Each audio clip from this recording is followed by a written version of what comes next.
Alfred Hitchcock once said the length of a film should be directly related to the appearance of the human bladder, or in the case of my speech today, a child's attention span. My purpose today is to convince you that children under the age of 5 should not be allowed in a movie theater. Children under 5 years old should not be allowed in a movie theater, not only because it's disturbing to other people in the theater, it can also be harmful to a small child's hearing and vision, and they're also easily bored, so there's really no point to taking them in the first place.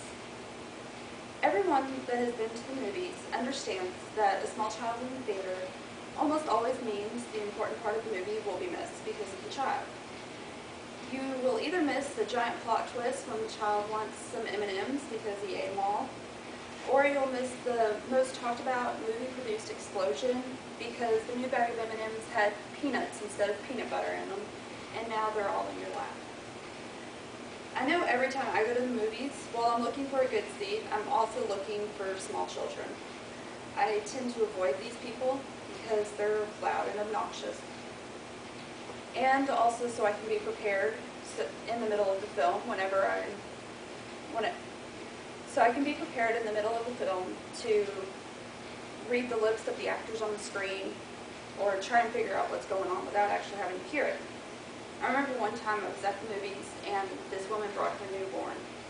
And through the previews the kid was okay, and then as soon as the movie started, the baby started freaking out. The baby cried for about 15 or 20 minutes before somebody went and got him. Every now and then the mom would kind of muffle the crying, but eventually the manager just asked her to leave. I don't understand why the movie theater would even allow her to bring the child into the theater, knowing that it wasn't going to stay quiet. Children under 5 years old should not be allowed in a movie theater because the movie and its effects can be damaging to the child's ears, vision, and the child becomes easily bored. And movies some parents allow their children to see are too violent for the child's age. So now that you know my main points, let me get started. My first reason that children under 5 years old should not be allowed in movie theaters is that it can be damaging to their developing vision and hearing. Movies, to me, seem to have become much louder recently. And according to Women and Children's Health Network, infants' ears are more susceptible to damage because of their thinner skulls. The flashing lights on the screen can also cause damage to a child's vision. Dr. Banks, a professor of optometry, says that watching movies up close can damage or cause strain to a child's eyes. And whenever you go to a movie theater, the screen is so big, you're pretty much sitting up close. Taking children under 5 years old to the movies can be dangerous and damaging not only to their ears and eyes, but to their eyes as well. So after your child's eardrums have been blown to smithereens, they easily become bored and want to play. My second reason why children under 5 should not be allowed in movie theaters is they easily become bored and distracted. Infants and small children are easily distracted. If they can't sit through a full movie at home, what makes you think they're going to sit through a full movie out in public? They may sit down and watch the movie for a couple minutes at home and then wander off and go play, but they rarely sit through the entire thing without going and doing something else.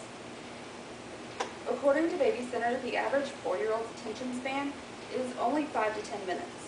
So for all those people bringing their 3-year-olds to the movies thinking, oh, they'll love the movie, you're wrong. They'll love the movie for 5 or 10 minutes, and then they'll be ready to go home and play with some toys. Children at this age become easily bored and distracted. Unfortunately, when they are paying attention to the movies they should not be at in the first place, they tend to look up during the most gruesome of scenes. My third and final point why children under 5 should not attend movies is because of the violence. When attending G or PG movies, it's expected to hear little voices in the background asking what's going on or something like that. Although when attending PG or PG-13 or R movies, it's absurd to have a small child in the theater at all. Adult movies are violent and inappropriate for young viewers. That's why they put age limits on the ratings. According to Michelle Garrison, investigator at Seattle Children's Research Institute Center for Child Health, Behavior, and Development. With toddlers and preschool-age children, everything can seem so much more immediate. So seeing violence on TV can leave them feeling like the world is a scary place where things like that might actually happen at any moment. Movies are expensive, and if I go to an adult movie, I expect to be able to hear the movie all the way through. I don't want to hear, why did that person hurt that other person in the middle of the movie? I know what's going on, and if your 2-year-old doesn't understand what's going on, I don't want to know about it. In conclusion, children under the rating prescribed age should not be allowed in the theater to see the movie. To review, children under the age of 5 should not be allowed in movie theaters because it's damaging to their ears and eyes. They become easily bored, and violence is a prevalent topic in many adult films. By sitting in a theater with the large screen in front of them could potentially damage their eyes. Children under the age of 5 have an attention span of about 5 to 10 minutes. So it's almost mentally impossible for them to sit there for nearly 2 hours.